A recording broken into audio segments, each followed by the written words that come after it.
دن بدن کھلنے لگا ہے نعمت الاسلام یہ۔ بسم اللہ الرحمن الرحیم۔ صرف 5 منٹ کا مدرسہ قرآن و حدیث کی روشنی میں 118واں دن 28 ربیع الثانی۔ نمبر 1، اسلامی تاریخ۔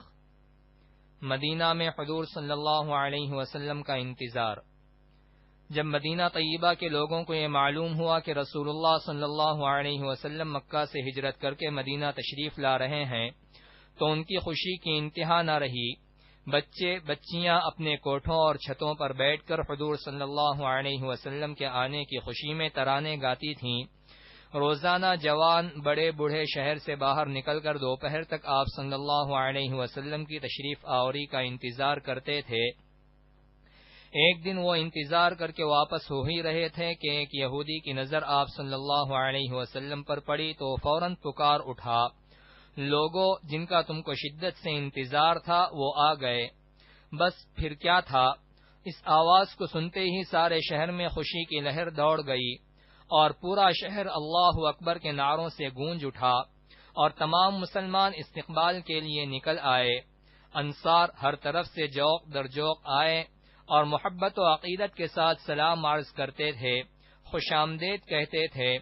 تقریباً 500 انصاریوں نے حضور صلی اللہ علیہ وسلم کا استقبال کیا۔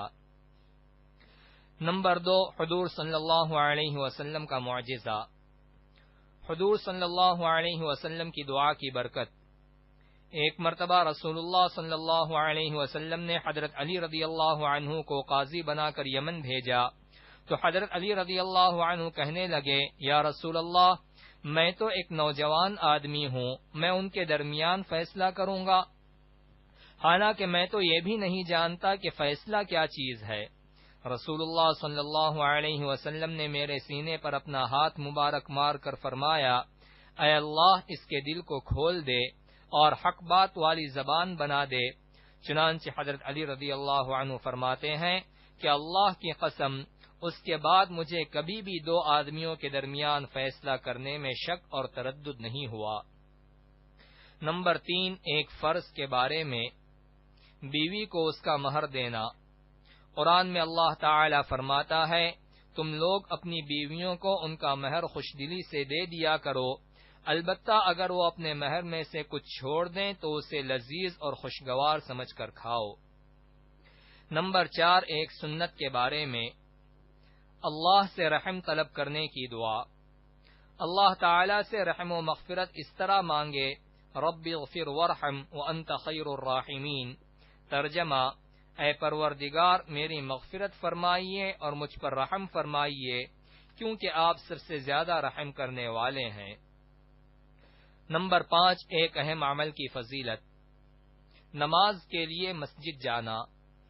رسول اللہ صلی اللہ علیہ وسلم نے فرمایا، بندہ جب بھی صبح و شام مسجد جاتا ہے تو اللہ تعالی ہر مرتبہ مسجد جانے پر اس کی مہمانی کا انتظام فرما دیتا ہے۔